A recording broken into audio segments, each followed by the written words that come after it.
Les pedimos una disculpa por la demora y vamos a dar inicio a esta presentación del libro que se titula Liturgia para un sueño infinito del maestro Luis Eduardo Gómez Sánchez. Nos van a estar acompañando el día de hoy Oshi Navarro, Ilsa Maldonado y Mauricio Ramírez. Y en la moderación vamos a contar con el apoyo y participación de Lalila Anzueto. Y antes de pasarle el micrófono a quienes nos acompañan en la mesa, me gustaría poder compartirles un poco sobre la formación de Lalila Anzueto Vázquez. Ella nace un 2 de noviembre, forma parte de una asociación de emprendedores independientes, fundadora de Cine Clans, donde se promueve la producción, formación y exhibición de cine. También forma parte de la Sociedad de Astronomía y Geografía de Ciudad Real. En 2021 presentó su primer cortometraje, El laberinto de la fauna, en Morelos. Cursó guión para cortometraje, estética cinematográfica y diseño de arte para la carpeta de producción en la Escuela Nacional de Artes Cinematográficas de la UNAM. Y el curso Formación Profesional de Fotografía para la Escuela Da Vinci de Argentina.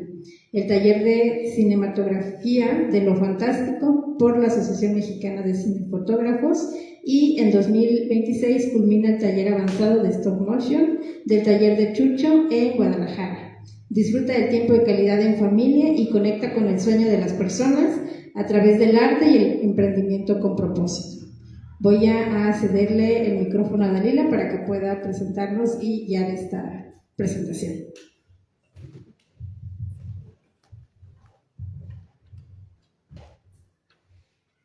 Bueno, buenas tardes a todas y a todos. Gracias por estar aquí en este día. Quiero agradecerle al profesor Luis Eduardo por la invitación y pues es un honor para mí estar en esta mesa. Yo lo conozco por el taller de literatura donde hemos aprendido y pues como les reitero, es un honor para mí estar aquí en este momento. Voy a empezar leyéndoles la semblanza del profesor Luis Eduardo Sánchez, San Cristóbal de las Casas, Chiapas, 1990, profesor egresado de la normal Manuel Larrainzar, tallerista del Centro Cultural del Carmen y la Enseñanza, Casa de la Ciudad, poeta y escritor. Ha participado en antologías digitales como Revista Buena Vibra en la edición Florece Poesía 2021, Relatos PM, Perturbaciones de la editorial Librería en 2021, Relatos de Encierro de la misma editorial. En 2022 publicó sus poemas en las antologías La Guerra y el Perdón de la editorial Litefilos. En 2023 publicó Microficciones en la antología Universos en miniatura de la editorial Comala. Colaboró en la antología de haiku Flores del Alba, Universidad Peruana Cayetano Heredia, 2023. Ha participado en el Festival Multicultural Literarte Musa San Cristóbal, 2024. Festival de Poesía San Cristóbal de las Casas, 2024. 17 Festival Internacional de Expresiones Culturales de la Nueva Generación, proyecto por San Cristóbal de las Casas. Fue uno de los 10 ganadores del certamen de literatura infantil Alas de Lagartija 2024 con el poemario El vuelo de la libélula, ganador del segundo concurso nacional de poesía Periódico Poético 2024 con el poemario Liturgia para un sueño infinito. Voy a pasar a leerles la semblanza de Ilsa, que nos acompaña aquí de este lado. Ella es originaria de la ciudad de Villaflores, Chiapas. Ilse del Carmen Maldonado Olivia, escritora independiente, autora de 3 libros. Ha escrito una guía didáctica titulada Domina el verbo to be en 3 simples pasos. También ha escrito un cuento infantil, Soy Chili y esta es mi historia. Es un cuento basado en valores morales, donde a través del cuento la autora concientiza a los lectores sobre la adopción de perritos. Asimismo, ha lanzado su poemario frailescano, Noches Frías. Además, ha realizado un poema titulado Noches Frías, donde enfatiza la importancia del soltar las emociones en la mujer. Integrante de la Asociación de Poetas y Escritores Chiapanecos, en donde ha participado en diferentes actividades literarias, Ha sido integrada a participar en diversas antologías chiapanecas como El sonido del agua y El chasquido del silencio, y en antologías internacionales como lo son Coordenadas de voces femeninas, y además de una edición virtual, Sabines 100 años, 100 poemas. Además de ser promotora cultural en algunas primarias para concientizar la importancia de la lectura en las infancias. Oshin Navarro, Rosa María Hernández Navarro, nació en San Andrés La Reina, Chiapas, México. Sus padres, de origen tzotzil-tzeltal, por sus antecedentes, se considera multiétnica, enamorada de los colores de la tierra. Hombres y mujeres con sus manos pintan e hilan sus vestidos y sombreros. Estudió la licenciatura en educación primaria, cursó la maestría en intervención educativa en la Universidad Pedagógica Nacional, el diplomado en creación literaria en la UNICACH. Ha participado en festivales nacionales e internacionales de poesía, publicado en revistas independientes, antologías y autora de los libros La hija del sol y Faunati. Y Mauricio Ramírez Maldonado es licenciado en Ciencias de la Comunicación y maestro en psicodrama, poeta, actor y narrador oral escénico, fundador de las compañías de teatro Circo de Sombras y Oficio de Tinieblas, así como del Festival de Teatro de Calle Circos, Sombras y Leyendas, cuentero que echa mano de su alter ego, don Antíoco Furibundo Gerontomimo, que hace de la palabra un disparatado festín que los asistentes terminan protagonizando. Ha participado en diferentes encuentros, ferias y festivales. Algunos son Festival Internacional Cervantino en Guanajuato, Feria Internacional del Libro del Palacio de Minería en Ciudad de México, Festival Internacional de Teatro y Artes de Calle en Valladolid, España, Festival Internacional de Teatro Clásico en Almagro, España, entre otros. Fue becario del FONCA dentro del proyecto comunitario para jóvenes y niños, Ave de las 400 voces, Alas de Pichitos Narradores, proyecto que actualmente desarrolla en colaboración con Alas y Raíces Chiapas. Pues esta es la mesa que nos acompaña hoy en día. Paso a compartirles el comunicado sobre el libro del premio que recibió en poesía. Resultado del segundo Premio Nacional de Poesía Periódico Poético. Periódico Poético Hostal Literario en Tecpan, a 12 de agosto de 2024, a través de sus redes sociales, informa que el ganador del segundo Premio Nacional de Poesía para Escritores Mexicanos, Periódico Poético 2024, es el escritor Luis Eduardo Gómez Sánchez, por su obra Liturgia para un sueño infinito, firmada con el seudónimo Hernán Santiago.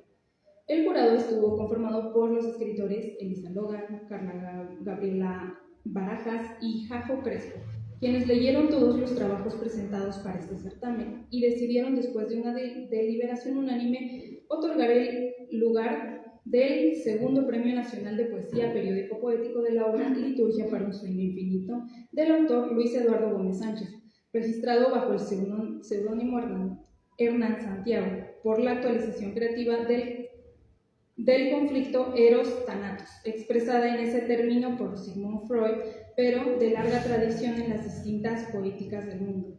La macroestructura rítmica de la composición, construida a partir de respiraciones prosaicas para desarrollos versales, que refleja el profundo entendimiento de la obra, en tanto tal, la cual armónica de los distintos niveles de lectura en cada una de las partes que componen la obra, es decir, la exploración de los niveles sintácticos, semánticos y semióticos que conforman una riqueza polifónica para quien lee, el enriquecido panteón metafísico y ritual que tejen los sentidos del poemario, un panteón que en la exploración de un significado visita a Tecuy, a una virgen, y funda nuevos misterios para su rosario, mientras busca el sentido de la muerte, y por la firmeza con que están cimentados todos los niveles significativos. Es decir, se trata de un poemario que habla desde la sencillez sin ser fácil, pues si bien construye un sentido pleno en la superficialidad,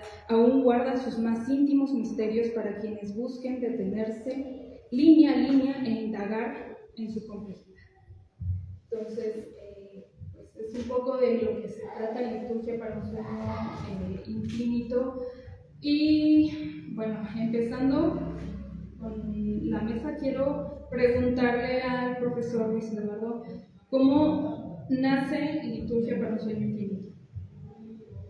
Híjole, pues muchas gracias a todas y todos que se encuentran el día de hoy, esta tarde. Es de gran emoción para mí, sobre todo también por las compañeras y compañeros que me acompañan en esta mesa, que la verdad les agradezco infinitamente. Nunca voy a dejarles de agradecer que acompañen este trabajo de hacer poesía, que es quizás uno de los trabajos difíciles, pero de los más gratificantes. Liturgia para un sueño infinito nace, hace muchos años realmente. He ido recolectando estos poemas a lo largo de mi trabajo como docente. Yo empecé a trabajar en el año de 2013 y a partir de ese momento las experiencias alrededor de Chiapas, algunos territorios chiapanecos me dieron esta necesidad de explayar esto que uno lleva por dentro, y fue ya en 2023 precisamente que este libro entró a este mismo certamen, pero desafortunadamente no obtuvo ningún lugar. Ya fue en 2024 cuando fue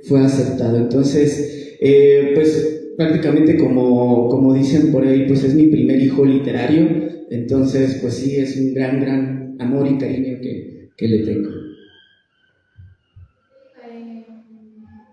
Gracias, profesor. Quiero preguntarle, ¿qué momento de su vida dio origen a este poemario? Bueno, es fácil decir que todas las experiencias humanas son las que generan pues la necesidad de crear, pero creo que hay momentos en los que uno encuentra dentro de sí mismo picos tan altos y a veces tan bajos que los puede reconocer. Entonces, este libro en sí, ya está confeccionado de poemas que se venían escribiendo desde antes, pero justamente en el filo de la pandemia de 2019-2020, pues un problema, digamos, emocional familiar fue lo que realmente detonó este deseo por explorar pues el desamor, el amor, lo que significa la creencia, lo que significa Dios, y sobre todo lo que significa la muerte. La muerte en esos años para mí empezó a tener un rostro cada vez más claro. Ustedes lo vivieron también, familiares a los que no podíamos ver, gente a nuestro lado que empezó a fallecer y que nosotros simplemente estábamos encerrados viendo cómo todo sucedía fuera del mundo, ¿no? Y eso no solamente sucedía fuera del mundo, sino que sucedía dentro de uno mismo. Entonces, es toda esta mezcolanza de sensaciones, pues me dieron para pues crear este libro. A partir de este encierro, ¿no? Exacto, a partir del encierro. Y paso a darle la palabra a Lucy. Bueno, agradecer aquí a mi amigo Luis Eduardo por la invitación, por estar en esta mesa y también estar acompañada de grandes personalidades, a todos los que nos escuchan, los que están presentes y a la distancia, gracias. Voy a hacer un comentario de manera general del libro y algunas imágenes que van apareciendo de una perspectiva de manera general, y también iré haciendo algunas citas que surgieron en el recorrido de la lectura del libro. La liturgia como un acto solemne, sagrado en cualquier religión, en lo que respecta a la liturgia para un sueño infinito, es un ritual, versos que muestran nuestro modo de ver y sentir el mundo. Está en lo que no se nombra, en la intensidad del amor, ser la certeza de alguien, presente en el lenguaje de hechos, en la nostalgia del abandono. Cada poema puede revestir de nuestras realidades. Lo que no se nombra encuentra cuerpo. El poeta puede vestir cada poema con su nostalgia, con su certeza, con su intensidad, y para el lector cada poema puede ser un espejo, su encuentro. Cito: ayer empecé a recoger sus pedazos, quedaron por todo el cuarto blanco, desmembraron su caricia y su imagen, su muerte me espantó, pero le entendí su solitario ataúd, su vino solitario, su cigarrillo mojado. Nombrar los labios de Teiku desde el deseo, recordar su territorio desde lo sublime, su pesada muerte, atravesando sus sentidos, estirarse por la borda para no despertar. Cito: nacieron los hombres y las mujeres del placer, poblaron la tierra de apetitos corpóreos.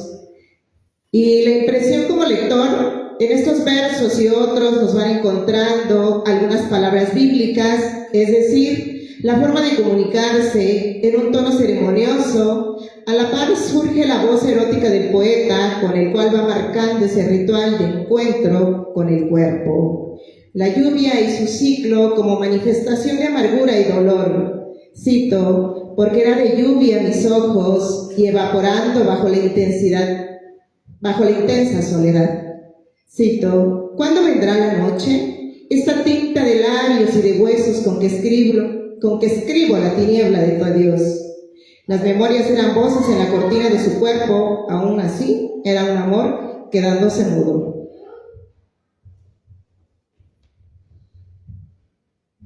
Muchas gracias. Pasar el micrófono a la compañera Isa. Gracias. Antes que nada, buenas tardes, bienvenidos todos. Gracias, amigo, por la invitación. Me siento muy congratulada de estar aquí compartiendo con ustedes, con todos ustedes. Bueno, pues antes que nada, quiero preguntarle a ustedes, ¿quién ha tenido un amor imposible? Yo. Pues los que no, lo van a tener. No han llegado y van a sentir como el yugo acá en Liturgia para un sueño infinito. Y pues Liturgia para un sueño infinito pues nos habla de ese amor imposible que pues, bueno, voy a hablar de mi experiencia, que pues deseamos, ¿no? Pero que no llega, que no se da, que no se termina, que tal vez sí, pero que no termina. Y es ahí cuando nace Liturgia para un sueño infinito. Este poemario es muy interesante porque nos habla de un lenguaje ritual y un mundo soñado y caótico. Voy a hablar sobre algunas frases que me gustaron mucho del libro y creo que eso llega como la llaga en el corazón. Y sobre este libro, el autor nos muestra su alma tal cual, se desnuda a través de las palabras, con la soledad es una caricia dolorosa, porque todos hemos estado solos alguna vez y nos duele. A veces es bonita, pero a veces duele. Y cuando duele, pues estás en la liturgia, donde aprendes a pedir auxilio callado, donde algo nos duele y se nos derrama y queremos pedir auxilio, pero por nuestro ego no lo hacemos. Lo internamos y se expresa a través de la liturgia. Y los ojos se convierten en lluvia cuando el corazón se deshoja en la tiniebla de un adiós. Eso es tan profundo y tan melancólico que a mí me dan ganas de llorar cuando lo leo. Y pues ya no quedan más nidos para mirar. Ahí se detiene todo. Entonces esto para mí es un super libro, me encanta, me encanta, me encanta. Y realmente esto es Liturgia para un sueño infinito, donde la narrativa se entrelaza con los poemas, lo cual lo hace único y fantástico, donde la riqueza sintáctica, semántica y semiótica se ven reflejados en las letras. Y esto hace que haya una armonía y una creatividad súper linda, la verdad. El lenguaje es metafísico, es ritual, y donde vas caminando a través del libro, vas explorando un significado de visitar a Teiku. Teiku es una virgen, pero esa virgen nos dice aquí que es callada y es complaciente. Entonces ahí llega nuestro escritor y crea los 5 misterios para su virgen. En ello pues eleva un rosario y Pues a mí me encanta la forma como está escrita, es único, es el nivel de vocabulario que se maneja aquí es asombroso. Es una mezcla de todo, de sentimientos, de emociones. Y bueno, pues yo les recomiendo altamente Liturgia para un sueño infinito porque es una agusticidad leerlo y tenerlo. Sobre todo, yo les voy a leer un párrafo que me gustó mucho, que son los labios de Teiku. Y dice: en mi saliva y mi baba te he dado mi descendencia. Popol Vuh. Dice: nacieron los hombres y las mujeres del placer, poblaron la tierra de apetitos corpóreos. Amada Teiku, mira mi altar de flores secas. Una mujer vino en la noche a regar de luz mis pétreos párpados. Sonreía como la luna eclipsada, y yo, queriendo tomar el abordaje, sus piernas de caoba, desde la raíz y en cada hoja de su anhelo, aprender el lenguaje de un beso líquido, hasta que encallaran nuestras voces en la playa. En esos labios de antifonía, un lirio crecía imparable, como un indescifrable códice, y estos ojos perdidos en las alas de su música besaban esa boca que se diluía con la noche. Y, al final, me quedé solo en un desierto de cables, como un filamento más, con un sabor de arena en la boca. ¿Serán estos los días en que moriré por un fugaz encuentro? ¿Y volarán de mí las moscas del olvido, lamiendo mis costillas hasta el centro del mismo duelo? Teiku, estas lágrimas no tienen desembocadura, y este silencio crece más que yo mismo, pero te ofrendo mi historia. Tal vez no vuelva a verte nunca.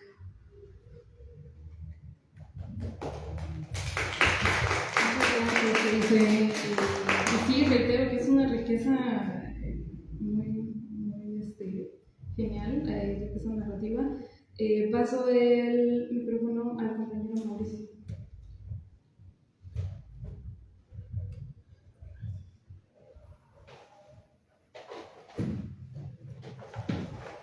Buenas tardes, gracias por estar aquí, bienvenidos, bienvenidas, compañeras y maestro, muchas gracias por la invitación, me siento halagado, me siento honrado.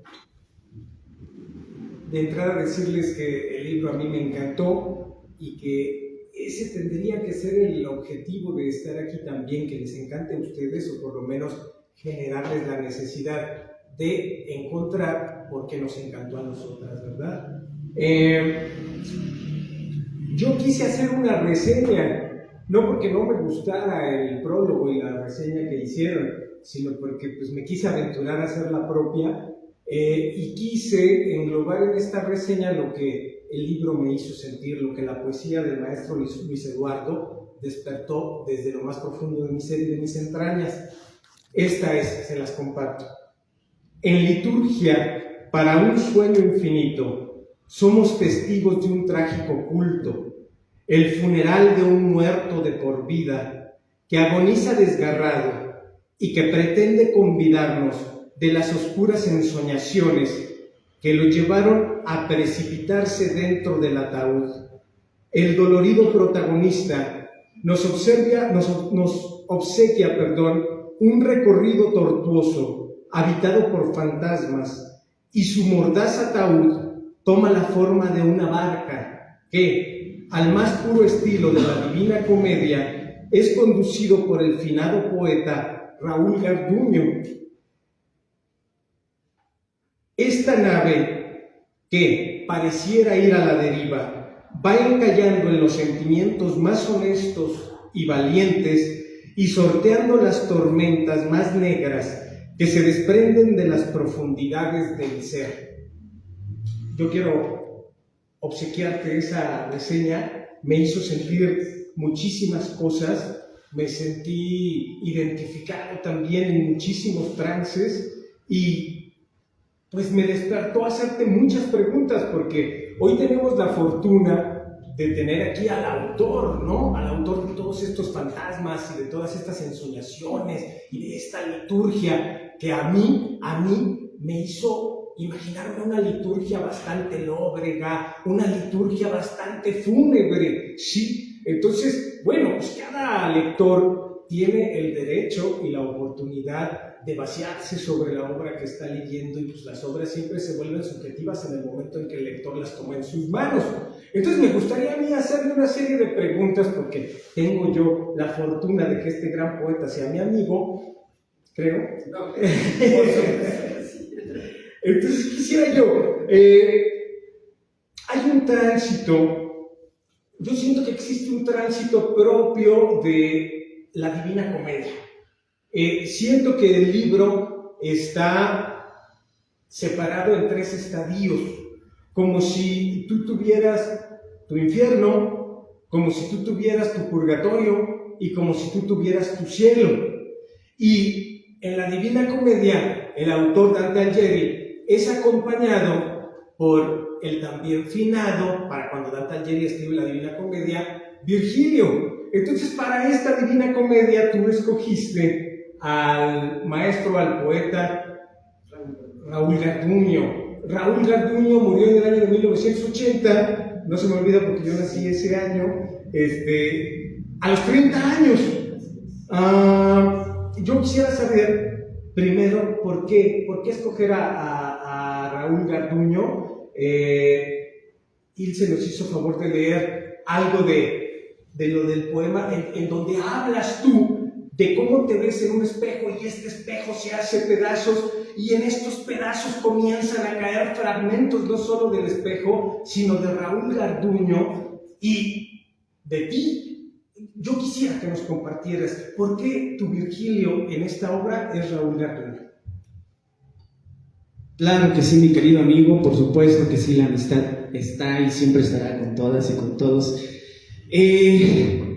Pues sí, precisamente viene de una lectura que hice de la Divina Comedia muy reciente al libro, el poeta, al poema de Dante. Yo lo leí en la juventud, casi todas y todos tuvimos esa experiencia de leer la Divina Comedia, pero yo hice una lectura ya mucho después y lo emparenté con precisamente esta necesidad, esta búsqueda que tenemos de encontrar nuestras propias respuestas a las preguntas que nos hacemos constantemente. ¿Qué es la vida? ¿Qué es la muerte? ¿Qué es el amor? ¿Qué es Dios? Entonces, todas estas preguntas se iban vaciando lentamente en la soledad que me estaba acosando en ese tiempo, y llegó a mí la lectura de los poetas chiapanecos. Curiosamente, este libro precisamente lo traigo porque pues es como mi mantra también. La nueva poesía de Chiapas, publicada o escogida por Oscar Wong. Este libro yo me lo robé, esa es la verdad. Yo me robé ese libro de la biblioteca de la Normal de la Raíza, donde yo estudié. En ese tiempo no había tanta como que conciencia de lo que significaba. Ya tiempo después me di cuenta de lo importante que es aprender de las y los poetas de nuestras tierras, ¿no? Yo siempre fui muy periférico, leyendo mucha literatura latinoamericana, europea, estadounidense, pero cuando llego a la literatura chiapaneca es cuando me encontré, ¿no? Como que fue necesario salir para poder encontrarme dentro de estos autores. Y los dos autores precisamente que me llamaron mucho la atención y que sobre todo sus palabras me significaban mucho fue Raúl Garduño y Quincho. Estos dos poetas siento que tenían en sus enunciados una poderosa forma de dialogar con sus lectores. Como lo hizo en su momento también Jaime Sabines, como lo hizo en su momento Rosario Castellanos, ¿no? Que tienen la gran facilidad de que sus palabras modelen un sentimiento que solamente encuentra uno dentro de uno mismo, ¿no? Como si de repente uno se para frente al libro y dice: este poema es para mí, este poema fue escrito para mí. No fue así definitivamente, pero sí se siente cuando tenemos la lectura tan adentro. Entonces encontré en la poesía de Raúl Garduño una forma de respirar distinta a lo que hacen los poetas contemporáneos a su tiempo, ¿no? Versos larguísimos, imágenes casi brillantes, pero también muy oscuras, que hacen que la naturaleza se vuelva parte de una pesadilla a veces, que la oscuridad que reina dentro de las personas también se puede ver desde fuera, en las expresiones, en la forma de ser, en la forma de vivir, ¿no? Entonces yo encontré en esto, en la poesía de Garduño, como un mapa, como una coordenada que me decía, tú tienes que caminar desde ese punto. ¿Y de dónde uno parte? Pues precisamente del infierno, de esos lugares oscuros que uno tiene dentro de uno mismo y que uno quiere explorar. No trato de escapar aquí en esta liturgia, no trato de escapar de lo que siento, de lo que veo y de lo que soy, sino que lo exploro. Caminamos constantemente al lado de nuestros maestros, en este caso pues el poeta Garduño, preguntamos, nos deshacemos y nos reconstruimos completamente. Entonces es un caminar desde el infierno, pasando hacia un purgatorio, llegando probablemente a un cielo que estamos buscando. Entonces yo creo que precisamente esa es la forma en la que encontré a estos poetas. Gracias, maestro. ¿Puedo seguir preguntando? Pues, aquí está. En estos 3 estadios dantescos, en el infierno yo me quedo total y absolutamente con la carnalidad. Hay una cuestión de carnalidad. Él habla de 4 diosas, creo que son 4 diosas. Yo de estas diosas conocí a Tlazolteotl nada más. A veces esto es lo más rico de leer, que leer nos abre puertas. Es un ritual precioso, ¿no? Porque yo leo a Teiku, no sabía quién era Teiku, y luego entonces encuentro que Teiku es una de las 4 divinidades, ¿no? ¿Cómo se llaman estas divinidades? Iscuainanes. Entonces el primer estadio se me hace totalmente carnal. Luego llega el estadio en donde el mar lo involucra todo. Ahí yo siento que hay una relación muy fuerte con Quincho, el hombre de cabeza de toro, el hombre del mar. Y luego nos vamos al cielo, en donde en el cielo pareciera que ya estamos estoicos esperando la estocada, esperando el final, esperando que cierren el ataúd. Y sintiera yo que, a diferencia de Dante, en el cielo Beatriz no existe. Entonces lo que existe en lugar de Beatriz es el recordatorio de cuando Beatriz, o las muchas Beatrices, no sabemos si estuvieron conmigo. El autor, ¿qué pasa con todo eso, maestro? Es bien curioso. Este libro, él va a ser como de cuentos náhuatl y emparentándolos con la literatura chiapaneca, maya sobre todo, ¿no? En esa exploración, en esa búsqueda, me encontré con las Ixcuainame, que son parte de la mitología náhuatl, que estas 4 hermanas, cada una representa la fertilidad, la vida. Y bueno, de las 4, la que más me llamó la atención fue Teiku. Teiku es la diosa del amor y de la sensualidad. Que uno dice, puede haber divinidades para la fertilidad, para el nacimiento, para que las cosechas crezcan y todo este tema, pero la sensualidad, ¿cómo nuestro mundo prehispánico concebía la sensualidad? Entonces a mí se me empezó como a crear esta necesidad de explorar el sexo y la sensualidad que había en ese tiempo prehispánico. ¿Y cómo lo vivimos ahora? En nuestro tiempo el sexo, la sensualidad, el amor, todos estos temas son muy polarizados por el tema de las redes sociales, por la comunicación. Entonces hay como que disparidades. Y una forma en que uno puede explorar esas disparidades es a través de la poesía. Entonces yo siento que este trayecto, que se siente muy dantesco, en donde el poeta va guiando a su pupilo a través del infierno, a través de las sensaciones que significa vivir en la oscuridad y luego ir resurgiendo a través del mar, que el mar para mí es algo muy central, muy medular.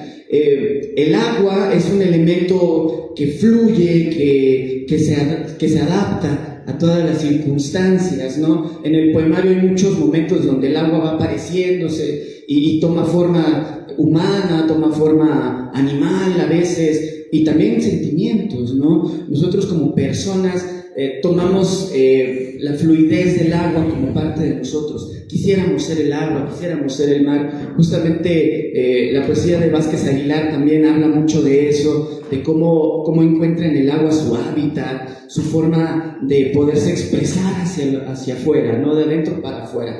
Entonces yo siento que en el momento en que yo nombro al mar dentro de todo este movimiento de nombrarlo, de sentirlo, de expresarlo a través de la palabra, es porque pues en mí está esta necesidad también como poeta de explorar lo demás, lo que está al fondo, lo que está fluyendo a lo largo de la vida, ¿no? Entonces sí es un viaje dantesco, pero también es un viaje de creación, donde uno busca su propia voz, donde uno busca cuáles son esos temas que nos van a marcar y que nos van a significar. Y es claro, cuando llegamos al cielo, cuando llegamos al final de nuestro trayecto, uno podría pensar, pues aquí se termina todo, ¿no? Pero no, todo es circular, todo vuelve a comenzar y probablemente lleguemos otra vez a retomar el camino.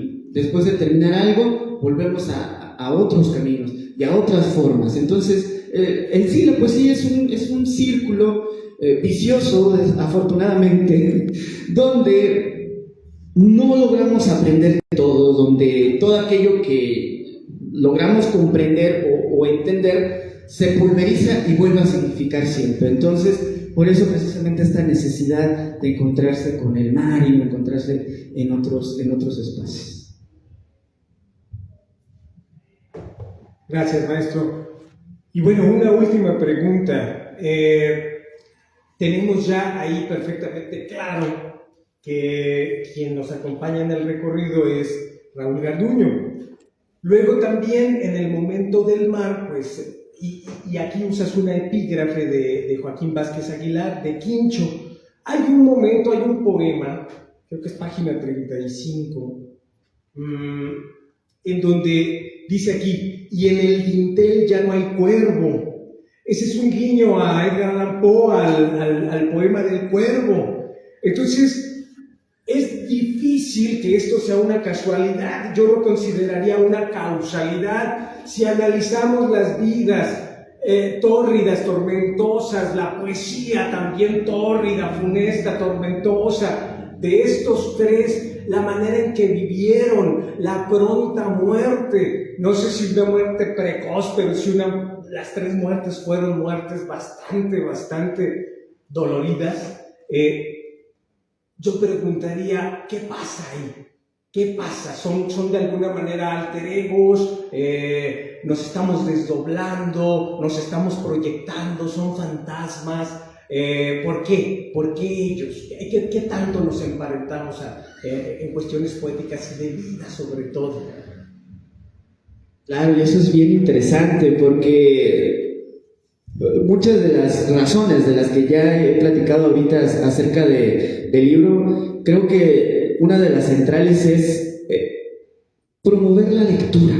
Creo que ese ha sido también uno de los ejes que me ha movido a lo largo de estos años, y es buscar las maneras, las estrategias para acercar a la población a la lectura. Y a través de la poesía siento que es hasta divertido, es didáctico, que encontremos a nuestros artistas ahí adentro de la creación. Yo creo que podría ser, como comentas, pues una suerte de fantasmas, una suerte de quizás proyecciones, pero también de admiración que yo siento profundamente por estos autores. Por supuesto que pareciera casualidad de que estos tres personajes centrales del libro hayan fallecido a temprana edad, pero no tan así, porque sí este libro trata sobre la muerte, sobre lo que significa para mí la muerte, no solamente la muerte física, sino la muerte a veces espiritual, la falta de un algo que a veces no encontramos, cómo concebimos la muerte socialmente, ¿no? Entonces, al poner ahí en mi altar, porque yo lo veía de esta manera, en mi altar tan grande que es esta liturgia, ¿quiénes van a ser los que están en el centro?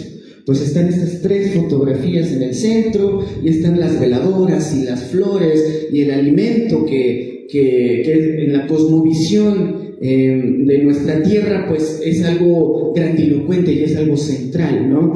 Porque concebimos la muerte de una manera muy peculiar. Yo pienso ahora, por ejemplo, a los tibetanos. Los tibetanos no hacen un entierro como lo hacemos nosotros en nuestros territorios, sino que lo que hacen allá es, como la tierra es muy empedrada, no se puede escarbar. Entonces no se entierran a los muertos los depositan en la tierra y hacen que los buitres se coman el cadáver, ¿no? Entonces ellos observan esa degradación en tiempo real, digamos, ¿no?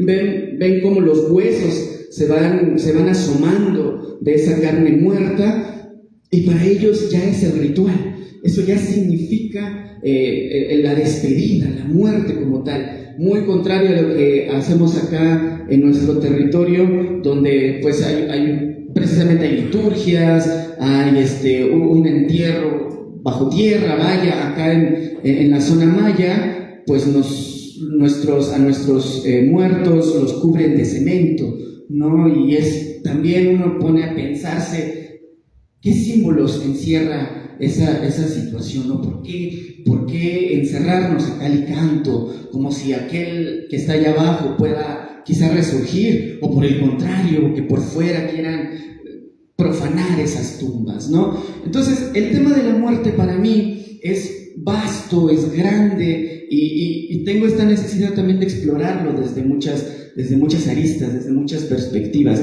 Y al encontrarme con estos poetas que en su juventud dejaron quizás trunco su trabajo, digo, bueno, ¿qué hubiera pasado si nuestro Edgar Allan Poe hubiera continuado después de lo que ya había hecho? Había revolucionado la literatura, pero ¿qué hubiera sucedido después? ¿Qué hubiera sucedido si Quincho lo tuviéramos aún entre nosotros? A Garduño, que también tenía mucha facilidad para verbalizar la realidad, pero nos dejaron con ese sabor en la boca, ¿no? Y yo siento que al pronunciarlos, al hablar sobre ellos, al traerlos a nuestra realidad, ya les hacemos mucho favor a nosotros y también a nuestros autores.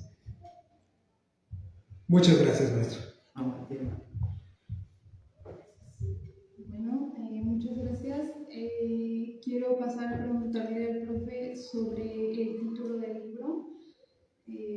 Bueno, solo Liturgias para un sueño infinito, para mí me hizo pensar que me iba a meter en un viaje, ¿no? Y al leerlo, pues sí, como en un sueño, y yo sentí desde mí esa pasión, como en un sueño, y esa pasión. Entonces yo buscaba qué es una liturgia. A mí me parecía que son cosas sagradas, que puede ser de una religión, y digo que para un sueño infinito. Entonces quiero preguntarle al profe cómo llega a este título, qué significa para él esta liturgia. Sí, como lo comentaba hace un momento, originalmente venía de una idea de recrear la mitología, sobre todo mexicana, a través de la poesía o la narrativa.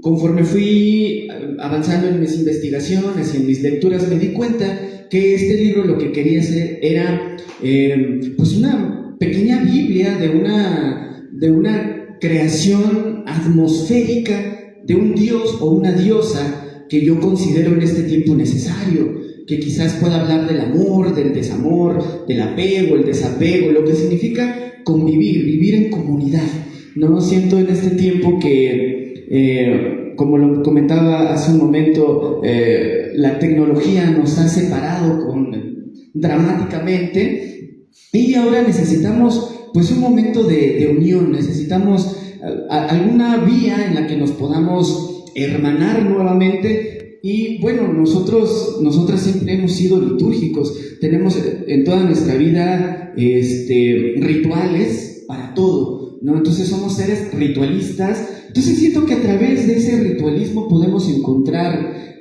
una forma de encontrarnos, ¿no? Entonces es como que decir que la poesía puede ser litúrgica es porque puede compartirse, puede crearse un lenguaje que todas y todos podemos encontrar. De la comunidad, ¿no? También vemos el deseo y la memoria muy latente en este poemario. Entonces, quiero preguntarle qué significa. Claro, muchas de las lecturas que hice para llegar a este libro fue Octavio Paz.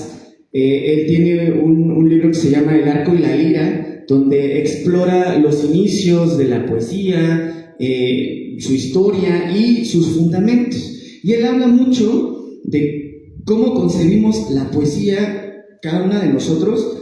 Quizás en una lectura muy superficial podemos decir que es embellecer la palabra, pero en sí la palabra ya es bella. Lo que buscamos hacer con la poesía es encontrar lo bello a través de la poesía. Entonces, estos temas de la corporidad, del deseo, de la sexualidad, a veces no encontramos la forma de nombrarlos. A veces es tan llano y tan simple que lo escondemos, no tratamos de expresarlo de dientes para afuera. Entonces, lo que yo buscaba con este libro es precisamente eso, es ponerle un nombre al deseo, a la carne, a aquello que probablemente ni siquiera con la pareja podemos decir, ¿no? Que a lo mejor lo llevamos tan dentro, tan cristalizado, que solamente que vive dentro de nosotros, ¿no? Entonces aquí lo que yo busco es ponerle un nombre a ese deseo, a esa necesidad de encontrar con el otro cuerpo la comunión y la unión de almas y de espíritus, que en algún momento pues también significa eso. El alma y el cuerpo al final de cuentas están juntos y juntos se deben pues concebir. Bueno, al menos es lo que yo pienso. Una manera de darle un nombre. Exacto. Quiero preguntarle también sobre este proceso de escritura, y justo en el taller que llevamos con el profe se ha hablado de la experiencia cuando escribimos, de la experiencia de nuestra vida diaria, de nuestro día a día, ¿no? Cómo influye algo vivido en la vida real para pasar en fantasía, ¿no? Entonces quiero preguntarle sobre su experiencia y la poesía. No, ha sido muy muy bonita mi experiencia con la poesía, en sí con la poesía. Yo cuando inicié en el trabajo literario, mi intención era convertirme en novelista. La novela la siento muy propia, la siento como esta parte de la literatura que nos lleva a una fantasía enorme, a la construcción de mundos. Sin embargo, la poesía se me atravesó de repente, pero porque la poesía me hablaba de estas situaciones, como dices, de lo cotidiano, a veces hasta del aburrimiento, de todo lo que significa nuestras sensaciones humanas, el odio, el resentimiento, el temor. Todas estas circunstancias que vivimos constantemente, nos las guardamos, las vivimos y las dejamos ahí, o quizás en terapia puede irse resolviendo cada una de estas circunstancias. Sin embargo, al ponernos enfrente de los sentimientos, de las sensaciones y de nuestra propia biografía, encontramos momentos narrables, encontramos cosas importantes que a otras personas pueden significarles, ¿no? Quizás no todas nuestras historias sean interesantes, quizás solamente sirven para el chisme cotidiano, pero hay momentos tan sublimes, tan hermosos que encuentra cada persona que es necesario expresarlo, ¿no? Sobre todo en esta ciudad como San Cristóbal, que estoy seguro la exploran con ojos distintos todo el tiempo. Hay circunstancias, hay personajes, hay momentos que la misma ciudad nos otorga que se vuelven poetizables. Y entonces lo que un poeta trata al menos de hacer es evocarlo, es bajar toda esta imagen sublime que tenemos del todo y lo convertimos en poesía. Entonces, al menos intentamos hacer eso. Y lo importante acá creo también es encontrar a tus lectores. ¿no? Uno cuando empieza a escribir tiene pues esta necesidad de guardarlo, de decir sí, es lindo, me gustó a mí, pero no tengo la intención o la necesidad de explotarlo, ¿no? de hacerlo libro, de que los demás lo lean. Sin embargo, cuando sucede, cuando alguien más te lee y dice que te encuentra en el poema, que sabe lo que estás diciendo, entonces completamente ahí explota esta necesidad, y lo que uno quiere es seguir escribiendo. Sobre su proceso, ¿cómo fue seguido? No, ese es arduo, ese debe ser de trabajo. Sí, claro, algunos poemas ya venían desde hace muchos años, pero para empezar a compilarlos, para comenzar a hacer el libro, es mucho trabajo, es mucha lectura. Mi proceso pues es muy sencillo, muy simple, quisiera yo decir. Yo antes escribía de noche, pero pues ya la edad, ¿no? Pues ya no nos deja para escribir de noche. Entonces escojo las mañanas frías, donde pues apenas escuchamos el rumor de algunas cosas, pero sobre todo las aves. Entonces siento que un espacio apacible y sencillo es lo que me ayuda a transportarme a un lugar de escritura. Entonces yo podría decir que mi proceso creativo pues es algo muy sencillo, de sentarse, escribir algunas páginas, lo que más se pueda, y cuando no hay tantas ideas, pues dejar que las ideas reposen y regresar a eso poco a poco. Este libro quizás llevó 6 meses, todo el proceso de compilación, de escritura, de reescritura, de corrección de estilo también, que es otro tema, pero pues sí, siento que al menos en sí fue como que un poco más sencillo. Con lo emotivo, creo que esa es la parte más difícil, porque como decía mi querida amiga, tal cual sintió las lágrimas rodar como yo las sentí rodando totalmente cuando estaba escribiendo este libro, porque sí, es visceral, es emocional. Y uno cuando está escribiendo, y lo he dicho constantemente, no puede huir de la honestidad de sí mismo.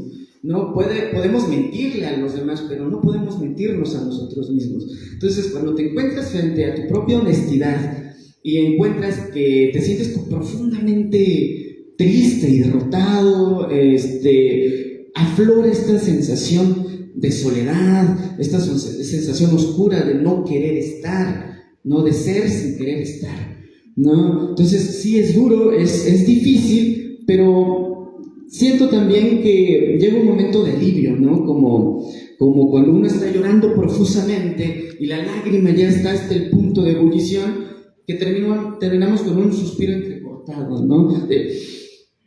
Y esto al fin terminó, ¿no? Entonces cuando doy punto final a esto, sí se siente una liberación almática enorme y casi pues como de florecimiento también.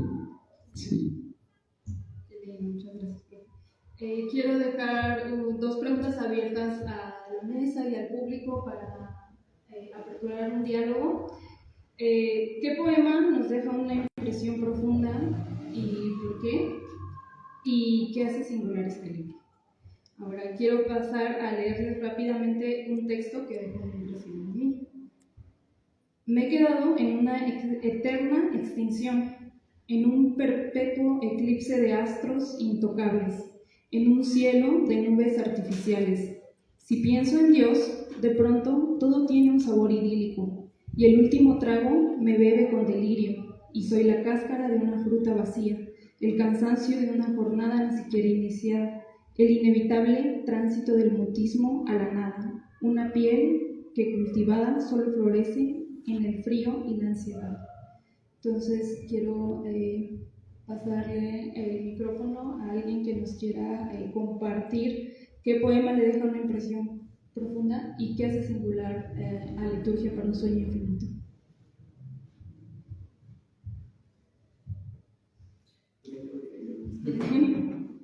¿Dar su palabra? Lo leo, lo comparto y luego acto de ver, ¿qué les parece? Conocí a Raúl hace unos años. El espejo se había roto y en los pedazos estaban sus ojos y los míos, repartidos como gotas de agua, perpetuos. Su voz se quedó en la mía, así como su boca, su mano izquierda y su cabello centelleante. Conocí a Raúl cuando lloraba en el pasto por no poder ser un hombre de a de veras, por no ser un estudiante de a de veras, por no ser tan real como la mágica nostalgia de su cobardía. ¿Por qué no puedo ser nadie?, me preguntó en un arrebato de alcohol. Si eres nadie, le contesté, solo que te empeñas en no demostrarlo. Una vez tomé su mano y nos lanzamos al río. El río conservaba las primigenias horas del mundo, contenía las páginas más ardorosas de la historia. Yo volví al mundo de vez en cuando, pero ahí no estaban ellas, mis musas, mis adoradas anónimas, mis nubes nonatas, mis flores sin simiente. Solo habitaban bajo aquella espuma cósmica. Esa agua turbia me indigestó el corazón. Yo ya no reconozco el camino de las dunas. Aquí se termina el intento. A mí me rompió, para mí fue un texto catártico. Yo sentí lo que acabas recién de describir, esa liberación. Hay una obra de Shakespeare que se llama Titus Andronicus, en donde el personaje Tito, el personaje principal, sufre tantas tempestades en su vida que llega el momento en que dice, lo voy a parafrasear, ¿no? Ya no tengo lágrimas, estoy llorando sin lágrimas, porque me han pasado tantas cosas que me sequé. Entonces eso sentí yo, sentí una catarsis, sentí una liberación, sentí que nos ayuda muchísimo darnos cuenta que no somos los únicos seres a los que nos han pasado por encima estas tempestades. Así como tú encontraste en la experiencia de Raúl Garduño y en su poesía un bastón donde asirte, yo lo encontré en este poema. Entonces, es uno de los tantos que me llegó al alma, al corazón. Muchas gracias, Mauricio. Gracias. ¿Alguien del público tiene alguna pregunta sobre la obra? ¿Alguna reflexión que quieran compartirnos?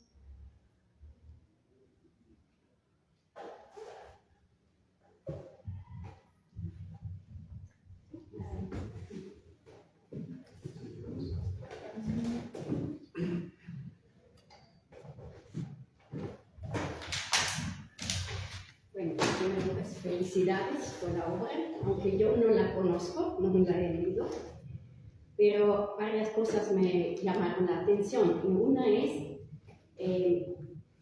que se tiene un acompañamiento por poetas chapanecos, pero se explora la mitología náhuatl.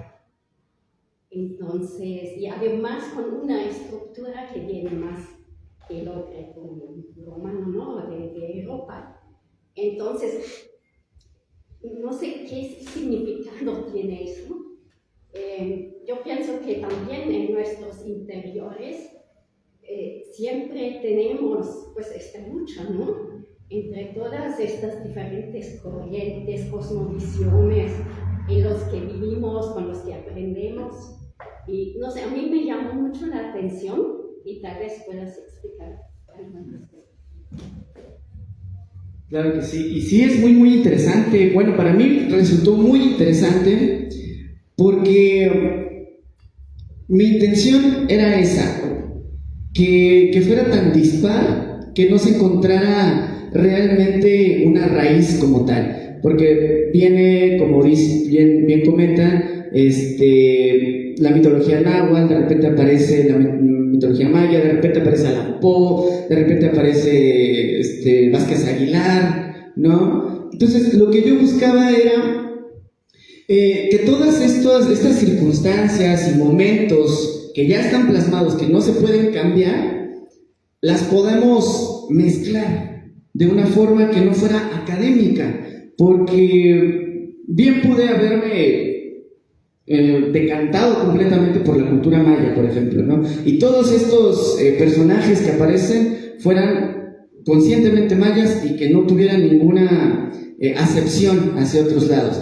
Sin embargo, cuando yo estaba estudiando, leyendo para este libro, me serví de muchos lugares, me serví de los griegos también, me serví mucho de la mitología griega, me serví también de la narrativa náhuatl, ¿no? Entonces siento que para mí este libro sí necesitaba esas voces que son diversas, que a veces no se comunicaban entre ellas, pero que sí tenían algo que ver. Por ejemplo, en el primer poema, que está dedicado a Teiku, que es esta divinidad de la Xixcualname, tiene un epígrafe que es de una leyenda maya. En esa leyenda, el personaje es asesinada por su propio padre por haber desobedecido y bebido del conocimiento, así es como se habla, ¿no? Las Xixcualname también, que fueron perseguidas. Entonces hay mucha tragedia alrededor de las mitologías humanas, ¿no? Entonces nuestra creación viene precisamente de la tragedia. Entonces lo que yo quise hacer, bueno, dije, como mezclo todo esto y lo pongo en una sola historia, ¿no? Tratando de que este cuerpo fuera como un remiendo, como un Frankenstein, ¿no? Donde tiene partecitas de un lado y partecitas del otro, pero que no estamos hablando de mitología. O sea, aquí no se está hablando de historia, de dónde vienen las Xixcualname, de dónde viene la mitología maya acerca del amor. Es un vaciado de ideas que tratamos de trabajar a través de la idea de la muerte, del amor, del desencanto. Esa sería como que mi respuesta. Así es. ¿Alguien más que quiera tomar la palabra? ¿Una pregunta? ¿Yo puedo comentar? Con micrófonos.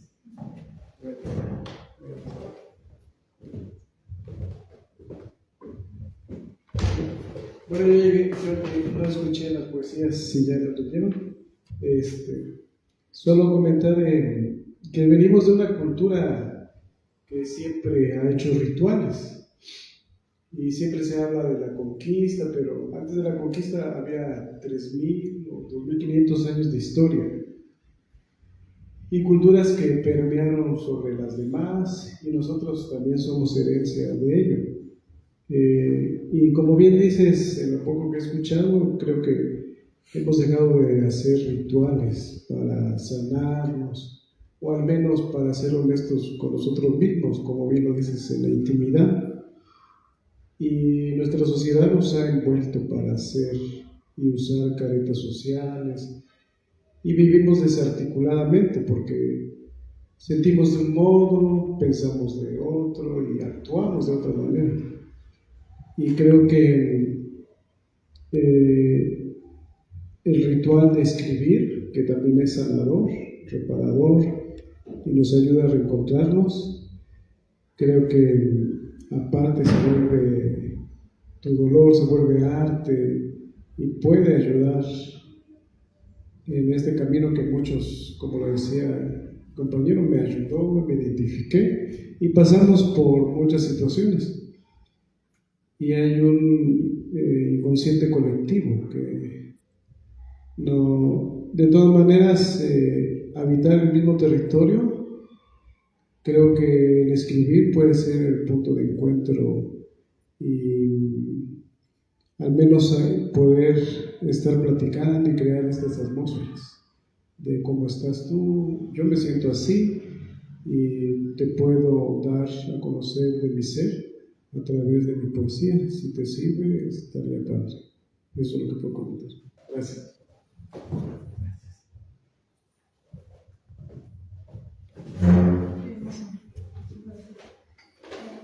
¿Alguien más que quiera compartirnos? ¿No? Si no, paso a agradecerles por su presencia. Aquí tenemos unos ejemplares del libro, si quieren verlo, y tenemos el autor, ¿no? Y nos va a compartir No, pues muchas gracias, todas sus palabras realmente que nos llenan. Creo que la última frase de que la poesía es sanadora es de lo que más nos llevamos, porque es cierto, el practicar hacer la poesía puede que no sea lo más redituable, o a veces hasta no lo más divertido, porque ya les dije que uno llora, así que si están dispuestas o dispuestos a hacer poesía, pues también estén dispuestas y dispuestos a llorar frente a esa poesía. Entonces, les voy a leer un par de poemas. Este se llama Virgen de la Transmutación. Para Yes. 1. Entre todo el infinito de la memoria desechable, entre las palabras desnutridas de los llantos naufragados, entre toda la música acumulada en las calles silvestres y entre el vértigo de las casas desnudas, siempre fue tu cuerpo enlazado al mío. Llevabas tus uñas de miel en mi corazón derrotado, en mi cuello trasnozolaban tus finísimos dedos, tus pechos se destendían en mis dientes y tu cintura se anudaba a mis costillas, con las mismas amarras de un buque trasnochado. Yo no sabía nada sobre tu divinidad, pero eran la materia preferida de tu presencia en mi cama, en mi escritorio, en mi silla ataúd.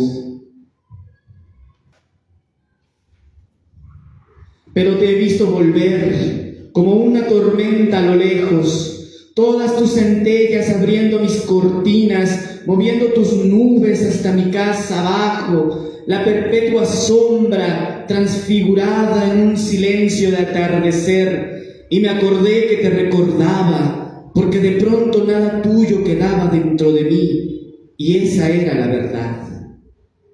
2. No quiero huir. Déjame morder el alba de tus pestañas, acariciar la lluvia que hay en tu vientre, descansar en la madrugada de tus ojos, despertar a solas con tu almohada. Déjame incursionar el laberinto de tu boca, digerir la savia de tu anhelo, calcular el infinito de tu sombra. Deja que al menos la muerte no sea en vano. Duermo en velas ocre entre llamas tersas de papel, con todo el corazón nocturno, el ventarrón golpeando con su luna eterna, y duermo entre luciérnagas de tu nombre. Veo crecer la luz intensamente, hasta tocar el nervio de las piedras. Arde el cuarto, la cama, mi ropa.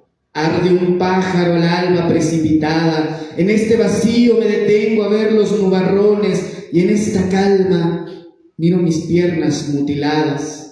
Las muletas de tu voz a veces ayudan. El hospital de tu ternura ya no tiene vacantes y ya no quiero encender más veladoras. Muchas gracias. No sé si queda algo más. Pueden adquirir el libro en la librería Soluna, urbano, y tenemos unos ejemplares y aprovechar que está el autor. Muchas gracias por su presencia. Gracias.